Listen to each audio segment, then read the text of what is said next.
ଯେକୌଣସି ବ୍ୟକ୍ତିଙ୍କ ମଧ୍ୟରେ ଯଦି ବନ୍ଧନ ଥାଏ, अरे चाहे जो कोई भी व्यक्ति के अंदर अगर बंधन रहता है, ଯଦି ଆମେ ଈଶ୍ୱରଙ୍କର ବାକ୍ୟକୁ ଯଦି ଆମେ ଗ୍ରହଣ କରୁଛୁ, परमेश्वर के पवित्र वचन को जब हम ग्रहण करते हैं, ତାହେଲେ ସେଇ ବ୍ୟକ୍ତି ସେଇ ବନ୍ଧନରୁ ମୁକ୍ତ ହେବ। तब वो व्यक्ति उस बंधन से छुटकारा को प्राप्त ମୋ करेगा। ପ୍ରିୟ ଈଶ୍ୱରଙ୍କ ଲୋକମାନେ, मेरे प्रिय परमेश्वर का जय, ଆଜି ଅନେକଙ୍କ ଜୀବନରେ ବନ୍ଧନ ରହିଛି। आज अनेक लोगों के जीवन में बंधन है। ଆପଣ ଜାଣନ୍ତି ଆପଣଙ୍କର ବ୍ୟକ୍ତିଗତ ଜୀବନରେ କେଉଁ ପ୍ରକାର ବନ୍ଧନ ଅଛି। आपको पता है कि आपके व्यक्तिगत जीवन में किस प्रकार की बंधन है। ଆମେ ଯେପରି ଶୁଣିଲୁ, जिस तरह हमने सुना, ଗୋଟିଏ ହେଉଛି ଦୁଷ୍ଟତା ରୂପ ବନ୍ଧନ, अरे एक है दुष्टता भरी बंधन, ଆଉ ଯାହାକି ପାପର ବନ୍ଧନ। जो कि पाप का बंधन ଆଜି है। ଅନେକ ଲୋକ ମଣ୍ଡଳୀକୁ ଯାଆନ୍ତି, आज अनेक लोगों ने कलीसिया में जाते हैं, ବ୍ୟକ୍ତିଗତ ପ୍ରାର୍ଥନା କରନ୍ତି, व्यक्तिगत और प्रार्थना करते हैं, ବ୍ୟକ୍ତିଗତ ଭାବରେ ବାଇବଲ ଅଧ୍ୟୟନ କରନ୍ତି, अरे व्यक्तिगत और उन्होंने परमेश्वर की कलाम का अध्ययन करते हैं, ରିଭାଇବାଲ ମିଟିଂକୁ ଆସନ୍ତି। बेधारी की सभा में जाते हैं। କିନ୍ତୁ ଆପଣ ଜାଣନ୍ତି लेकिन आपको पता है, ନା ସେ ବ୍ୟକ୍ତିଙ୍କ ମଧ୍ୟରେ ଦୁଷ୍ଟତା ରୂପ ବନ୍ଧନ ଅଛି ନା ନାହିଁ। लेकिन उस व्यक्ति के अंदर दुष्टता की बंधन है या नहीं। ଦୁଷ୍ଟତା ରୂପ ବନ୍ଧନ କହିଲେ କଣ ଅଟେ? दुष्टता भरी बंधन कहने से क्या होता है? ପାପ ଅଟେ। पाप है। କଣ ଅଟେ? क्या है? ଶରୀରର ଦୁର୍ବଳତା ଅଟେ। शरीर की दुर्बलता है। ଆଉ ଏଇ ଯୋଉ ପାପ ରହିଅଛି, अरे ये जो पाप है, ଆମେ ଯଦି ଗୋଟେ ମିଟିଂକୁ ଗଲା ପରେ ମଧ୍ୟ हम एक मीटिंग में जाने के बावजूद ଯଦି भी ପାପ ରହୁଛି, अगर पाप रहता है, ତାହେଲେ ଆମେ ଈଶ୍ୱରଙ୍କର ବାକ୍ୟକୁ ଆମେ ଜାଣି ପାରୁନାହୁଁ। तब हम परमेश्वर की पवित्र वचन को जान नहीं पा रहे हैं। ଈଶ୍ୱରଙ୍କର ବାକ୍ୟକୁ ଆମେ ପାଳନ କରୁନାହୁଁ। परमेश्वर की वचन को हम पालन नहीं कर पा रहे हैं। ଯଦି ଆମେ ଈଶ୍ୱରଙ୍କର ବାକ୍ୟକୁ ପାଳନ କରୁଛୁ, अगर हम परमेश्वर की वचन को पालन कर रहे हैं, ତାହେଲେ ଆମ ଜୀବନରେ ରହିଥିବା ଦୁଷ୍ଟତାକୁ ଆମେ ବାହାର କରିଦଉଛୁ। तब हमारे जीवन में रहा हुआ दुष्टता को हम निकाल देते हैं। ଆପଣ ଈଶ୍ୱରଙ୍କର ବାକ୍ୟ ଜାଣନ୍ତି, आप परमेश्वर के वचन को जानते हैं, କିନ୍ତୁ କୋଉଥିପାଇଁ ଜାଣନ୍ତି? लेकिन किस लिए आप जानते हैं? ଆପଣ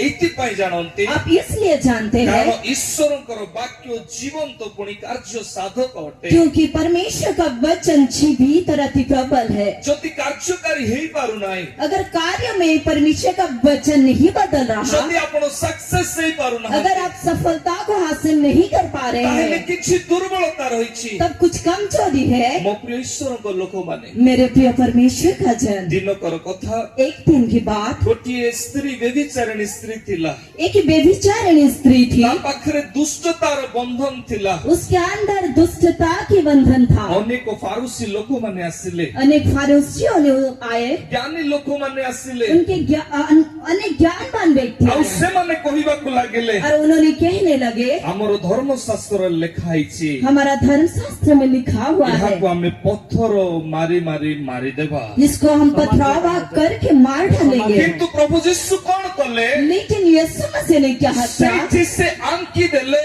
उन्होंने वहाँ पर अपने अंगुली में लिख डाला, ଯେ କୌଣସି ବ୍ୟକ୍ତି ପାପ କରିନାହିଁ, अगर जो कोई व्यक्ति कुछ पाप ही नहीं किया हो, ସେ ବ୍ୟକ୍ତି ପ୍ରଥମରେ ପଥରକୁ ଉଠାଉ। और वही व्यक्ति ही पहले पत्थर उठा सकता ଏ है। ଜାଗାରେ ସ୍ପଷ୍ଟ ଭାବରେ इस स्थान में स्पष्ट रूप से ପ୍ରଭୁ ଯୀଶୁ ଖ୍ରୀଷ୍ଟ प्रभु यीशु मसीह ने ସେ ମାଙ୍କର ବ୍ୟଭିଚାରର ପାପକୁ କାଢୁଛନ୍ତି। उस माँ की व्यभिचार का जो पाप था उसे निकाल रहे हैं। ଆଉ ଯେଉଁମାନେ ଈଶ୍ୱରଙ୍କର ବାକ୍ୟ ଜାଣିଛୁ ବୋଲି ପାପ କରୁଛନ୍ତି, ସେମାନଙ୍କର ପାପକୁ କାଢୁଛନ୍ତି। अरे जिस किसी ने परमेश्वर की पवित्र वचन को वास्तविक रूप से जानते ही करके कहते हैं, उन लोगों की पाप को भी निकाल रहे हैं। ମୋ ପ୍ରିୟ ଲୋକମାନେ, मेरे प्रियजन, ପ୍ରଭୁ ଯୀଶୁଙ୍କର ବାକ୍ୟ ଆମକୁ ନିର୍ମଳ କରେ, प्रभु यीशु मसीह का वचन हमें शुद्ध करता है, ଆମକୁ ଶୁଦ୍ଧ ପବିତ୍ର କରେ। हमें शुद्ध और पवित्र करता ସେ है, ପବିତ୍ର ଅଟନ୍ତି। और वो पवित्र परमेश्वर ମୋ है। ପ୍ରିୟ ଈଶ୍ୱରଙ୍କ ଲୋକମାନେ, मेरे प्रिय परमेश्वर का जन, ଦିନକର କଥା,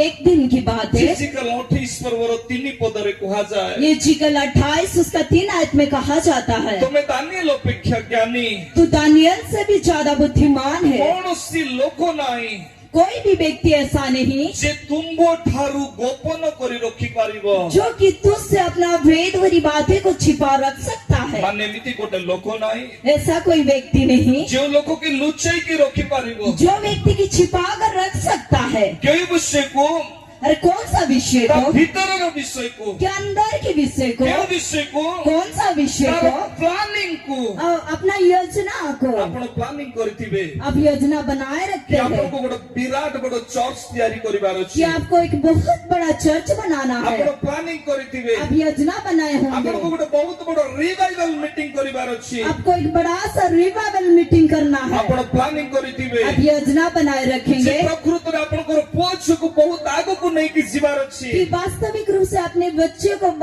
बड़े आगे लेकर जाना है। କିନ୍ତୁ ପ୍ଲାନିଂ କେତେବେଳେ ସକ୍ସେସ ହୁଏ ନାହିଁ, लेकिन योजना कब से पूरा नहीं होता, କେତେବେଳେ ବିଫଳ ହେଇଯାଏ, कब असफल होता है, ଯେତେବେଳେ ଶୈତାନ ଜାଣେ। जब शैतान को पता चलता ଜିଜିକାଲ है। 28 ପଦ। यिर्मयाह 28 उसका 3 आयत।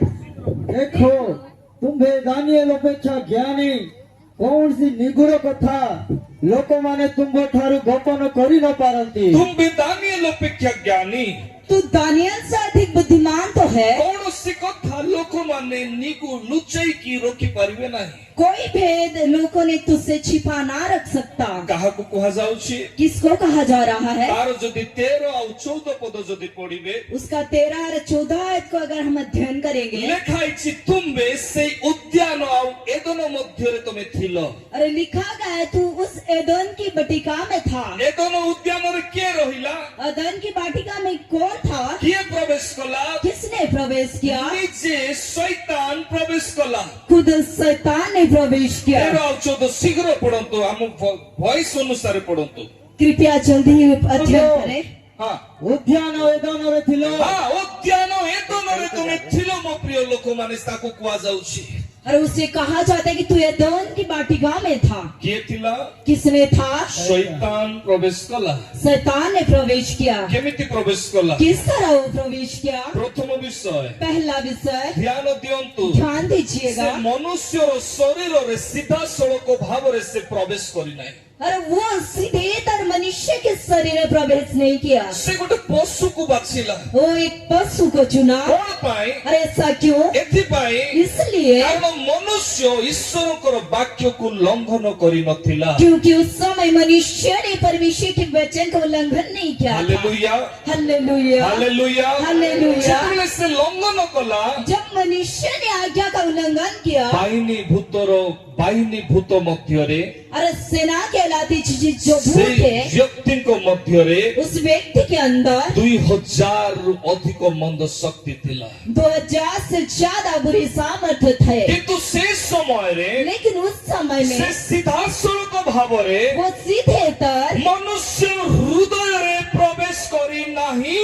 मनुष्य के हृदय में सीधे तरह प्रवेश नहीं किया ଗୋଟେ था। ସର୍ପ ଭିତରେ ସେ ପ୍ରବେଶ କଲା। एक सांप के अंदर वो प्रवेश किया। ଧ୍ୟାନ ଦେଇ ଶୁଣନ୍ତୁ ध्यान से सुनिएगा। ମୋ ପ୍ରିୟ ଈଶ୍ୱରଙ୍କ ଲୋକମାନେ, मेरे प्रिय परमेश्वर का जन, ପ୍ରଭୁ ଯୀଶୁ ଖ୍ରୀଷ୍ଟ ଯେତେବେଳେ ଆସିଲେ जब प्रभु यीशु मसीह आया, ଆଉ ଶୈତାନର ଶକ୍ତିକୁ ନଷ୍ଟ କଲେ, अरे शैतान की सामर्थ को विनाश की। ଆଉ କଣ କଲେ? और क्या किए? ଯେଉଁ ହବାକୁ ପରମେଶ୍ୱର କହିଲେ, जिस हव्वा को परमेश्वर ने कहा, ତୁମ ଦ୍ୱାରା ଆମେ କଣ କରିବା? तेरे द्वारा हम क्या करेंगे? ସର୍ପର ମସ୍ତକକୁ ଚୂର୍ଣ୍ଣ କରିଦେବା। अरे सांप की सिर को हम कुचलेंगे। ମୋ ପ୍ରିୟ ଈଶ୍ୱରଙ୍କ ଲୋକମାନେ, मेरे प्रिय परमेश्वर का जन, ଶୈତାନର ଶକ୍ତି ନଷ୍ଟ ହେଇଯାଇଅଛି। शैतान का सामर्थ विनाश हो चुका है। ଶୈତାନର ଶକ୍ତି ନଷ୍ଟ ହେଇଯାଇଅଛି। शैतान की शक्ति विनाश हो चुका है। କିନ୍ତୁ ଏମିତି ଗୋଟେ ବିଷୟ ଅଛି ଆଜି ଯାଏ, लेकिन आज तक ऐसा एक विषय है ଯାହା ବିଶ୍ୱାସୀକୁ ବ୍ୟାକସ୍ଲାଇଡ୍ କରିଦିଏ। जो विश्वास को बैकस्लाइड कर ଏମିତି देता ଗୋଟେ है। ଶକ୍ତି ଅଛି ଆଜି ଯାଏ, आज भी ऐसा एक शक्ति है ଯାହା ଧାର୍ମିକକୁ ଅଧାର୍ମିକ କରିଦିଏ। जो कि धार्मिकता को अधर्मी बना देता ଜଣେ है। ପାପ କରିବା ପାଇଁ ମଜବୁରି ହେଇଯାଏ। पाप करने के लिए मजबूर हो जाता ତାହା है। କଣ ଅଟେ? और वो क्या है? ପ୍ରକାଶିତ ବାକ୍ୟ प्रकाशित ତାର वचन 20 ପର୍ବରୁ 2 ପଦ, उसका 20 अध्याय उसका 2 है ପୁଣି 3 ପଦ, और उसका 3 है। ସହସ୍ର ବର୍ଷର ରାଜ୍ୟ ସମୟରେ, अरे 100 साल की राज्य के समय में ଯେଉଁ ରାଜ୍ୟରେ ପ୍ରଭୁ ଯୀଶୁ ଖ୍ରୀଷ୍ଟ ଈଶ୍ୱରଙ୍କର ସହିତ ତାଙ୍କରି ସନ୍ତାନମାନେ ରାଜ୍ୟ କରିବେ, जिस राज्य में प्रभु यीशु मसीह के साथ उनके संतानों ने राज्य करेंगे, ସେଇ ସମୟରେ उस समय में କଣ କୁହାଯାଏ? क्या कहा जाता है? ନା ଯେପରି और तरह ସେଇ ସର୍ପ और उस सांप ପୁରାତନ